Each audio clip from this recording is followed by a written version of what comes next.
Quais são as condições para orações atendidas? A palavra de Deus diz: Ele me invocará e eu lhe responderei. Salmos 91:15. Sejam bem-vindos a uma apresentação do canal Fios da Criação. Neste vídeo, abordaremos as 7 condições para orações atendidas. Número 1. Venha com reverente submissão. A palavra de Deus nos dá uma visão profunda de como Jesus orou. Não estávamos lá para ver, mas pense no que a Bíblia diz. Durante os dias da vida de Jesus na terra, ele ofereceu orações e súplicas com gritos altos e lágrimas ao único que poderia salvá-lo da morte. E ele foi ouvido por causa de sua reverente submissão. Hebreus 5:7.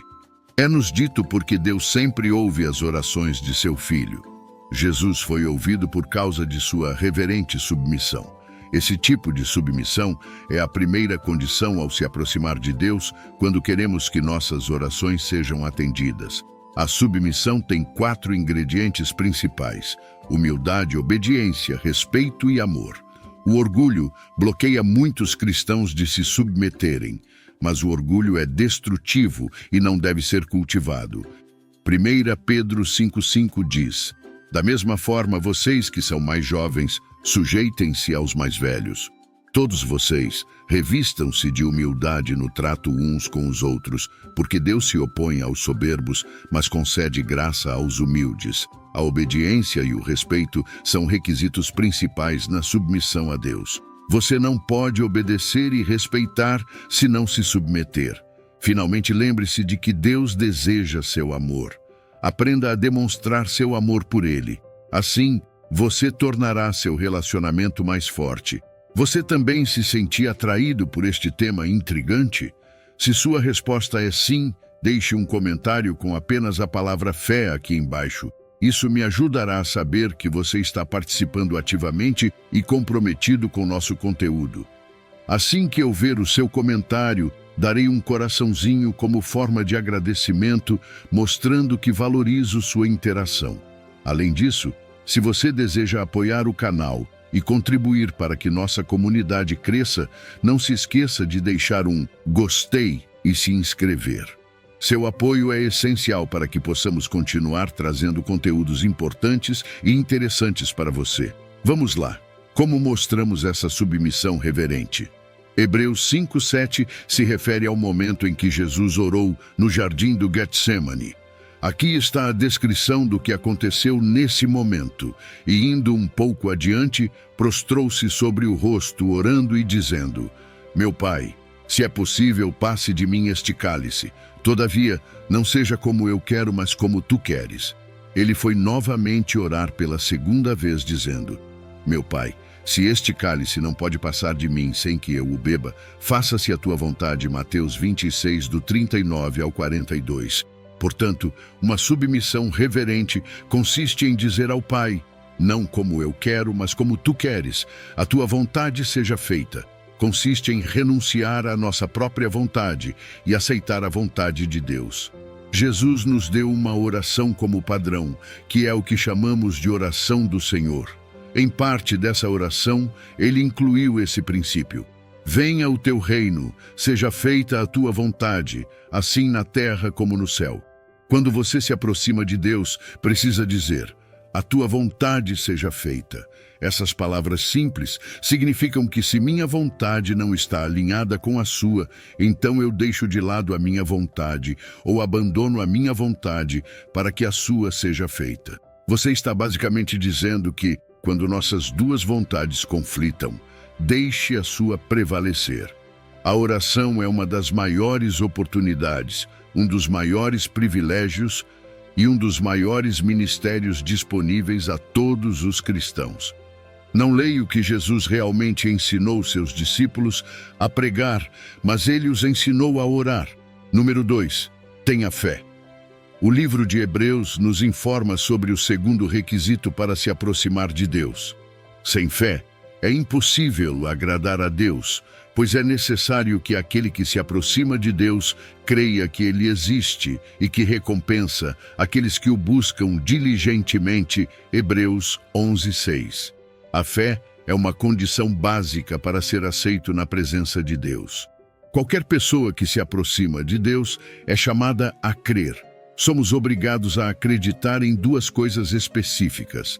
Primeiro, devemos acreditar que Deus existe. Segundo, devemos acreditar que Ele recompensa aqueles que o buscam diligentemente. A maioria das pessoas não tem problemas em acreditar que Deus existe. No entanto, isso não é suficiente para atender à condição da fé. Devemos acreditar que Ele recompensa aqueles que o buscam. Você acredita nisso? Você pode dizer, bem, eu tento, mas talvez eu não esteja buscando-o. Bem, eu tenho boas notícias para você. A fé desse tipo não se preocupa principalmente com doutrina ou teologia, mas sim com relacionamento. Envolve confiar em Deus como uma pessoa, em sua confiabilidade e caráter. Na verdade, afaste-se do pensamento teológico ao se aproximar de Deus em fé. E Abraão creu no Senhor, e isso lhe foi contado como justiça. Gênesis 15:6. A fé é tão grande que a fé de Abraão foi considerada como sua justiça. A palavra também nos informa que a fé mostra a realidade daquilo que esperamos. É a evidência das coisas que não podemos ver. Pela fé, os antigos obtiveram bom testemunho. Pela fé, entendemos que os mundos foram criados pela palavra de Deus, de maneira que aquilo que se vê não provém do que é visível. Hebreus 11, 1-3. Número 3. Aproxime-se de Deus com ousadia. Outra condição ao se aproximar de Deus em oração é vir diante dele com ousadia. Venha com confiança. Você precisa se aproximar de Deus com confiança. As Escrituras do livro de Hebreus nos dizem por que devemos nos aproximar de Deus com confiança. O primeiro versículo nos diz, portanto, aproximemo-nos com confiança do trono da graça, para que recebamos misericórdia e encontremos graça para ajudar em tempo de necessidade. Hebreus 4:16. Estamos orando a alguém que está em um trono. Um trono indica um rei. Este não é apenas um rei, mas o rei de todos os reis, o Senhor de todos os senhores, o soberano supremo do universo, aquele que disse, toda a autoridade me foi dada no céu e na terra. Então é um trono da graça. A graça é uma das palavras-chave no Novo Testamento. Sempre representa algo que vai além de qualquer coisa que possamos ganhar ou alcançar por nossos próprios esforços. Como é o trono da graça, não estamos limitados ao que merecemos ou ao que podemos alcançar com nossos próprios esforços. Outra bela escritura de Hebreus nos encoraja a vir com confiança.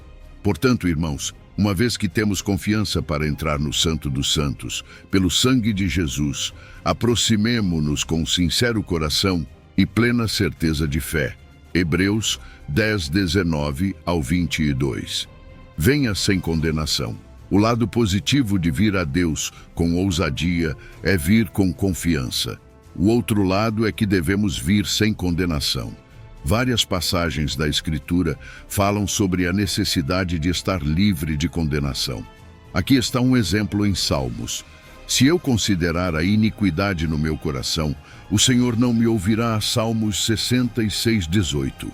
Considerar a iniquidade em meu coração significa que estou consciente de algo que me condena. Toda vez que tento me aproximar de Deus com fé, Satanás me lembra desse defeito, que não está certo e que não foi tratado. Pode ser um pecado que não foi confessado ou, se foi confessado, eu não reivindiquei e recebi o perdão de Deus. Se estou consciente desse defeito em meu coração, não receberei aquilo pelo que oro. Preciso remover a consciência do pecado de meu coração e vir ousadamente diante de seu trono. Veja Hebreus 4:16. Número 4.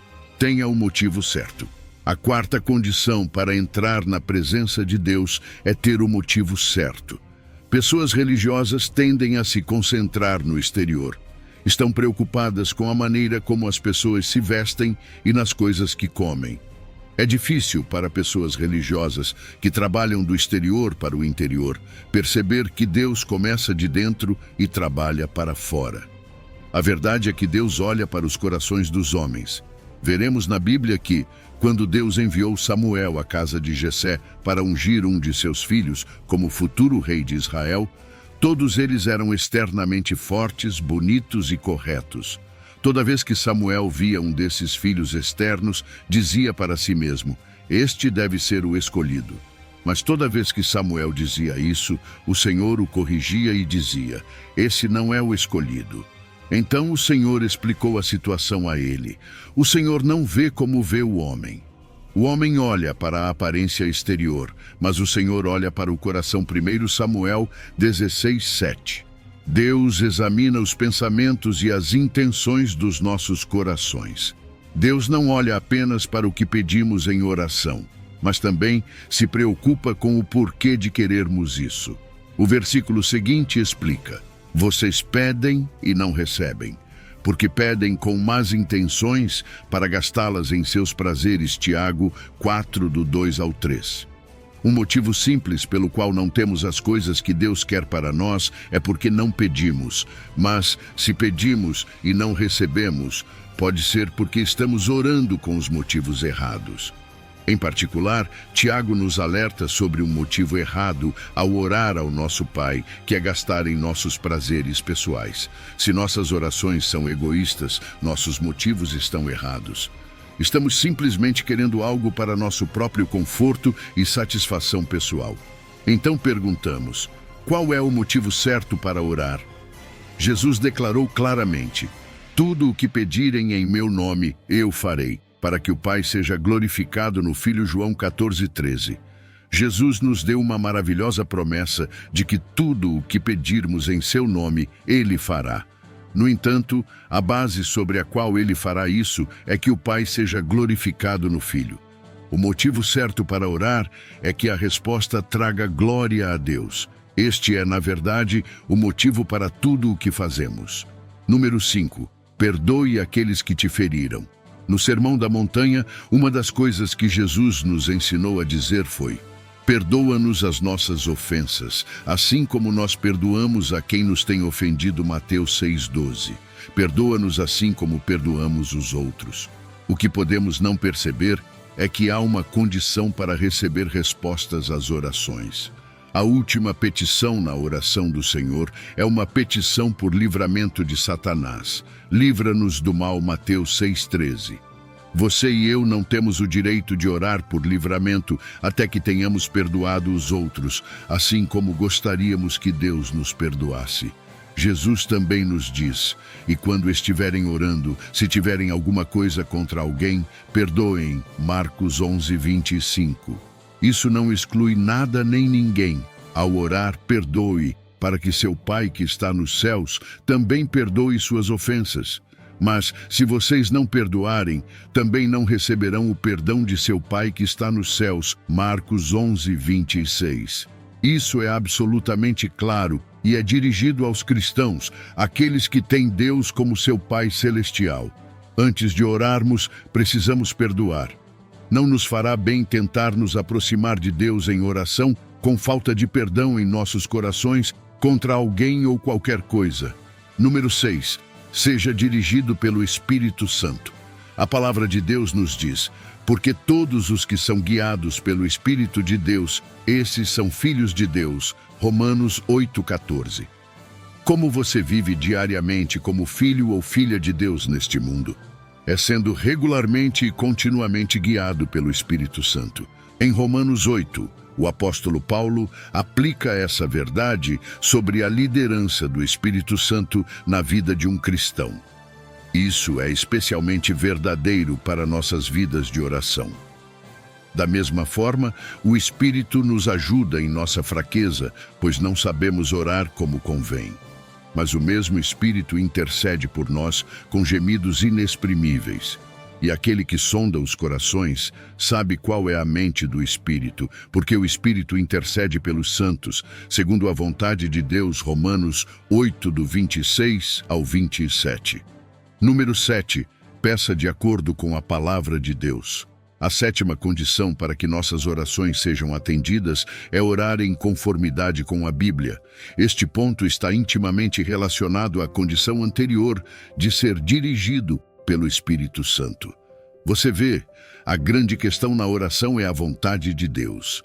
Se estou orando de acordo com a vontade de Deus, então, como vimos nas Escrituras, sei que Deus me ouve. E se sei que Deus me ouve, sei que tenho o que pedir. A próxima coisa que você pode se perguntar é: como sei a vontade de Deus e onde a vontade de Deus é revelada? A resposta está na palavra de Deus. A palavra de Deus está repleta de promessas divinas do começo ao fim. O apóstolo Pedro chamou essas promessas de promessas grandiosas e preciosas, 2 Pedro 1,4. E você sabe o que essas promessas são? As promessas de Deus são a vontade de Deus. Assim, quando você encontra uma promessa que se relaciona com sua situação e atende à sua necessidade, essa promessa é a vontade de Deus para você. Deus nunca prometeu nada que não fosse a sua vontade. Qualquer outra coisa seria inconsistente. Suponha que você se aproximasse dele e dissesse: Senhor, tu prometeste. Ele nunca diria: sim, prometi, mas não quero fazê-lo. Portanto, essa última condição é o grande segredo que fecha nossa vida de oração. Oramos de acordo com a vontade de Deus, conforme revelado em sua palavra.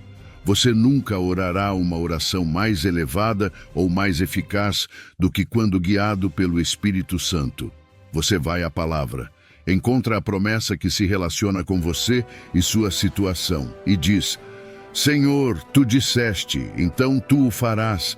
Se você fizer isso, tendo cumprido as condições anteriores para a oração, descobrirá o segredo de orações eficazes. E você que seguiu nosso conteúdo até aqui, meus mais sinceros agradecimentos. Se este vídeo enriqueceu o seu conhecimento e melhorou sua compreensão e encorajamento, compartilhe-o com alguém que precise ouvir. E não se esqueça de curtir, se inscrever e ativar o sininho para mais novidades e conteúdo. Mantenha-se fiel, permaneça vigilante e lembre-se: o plano de Deus está se desenrolando e seu reino não terá fim. E para encerrar, temos uma pergunta para você. Qual canção de oração te ajudou a se sentir mais próximo de Deus?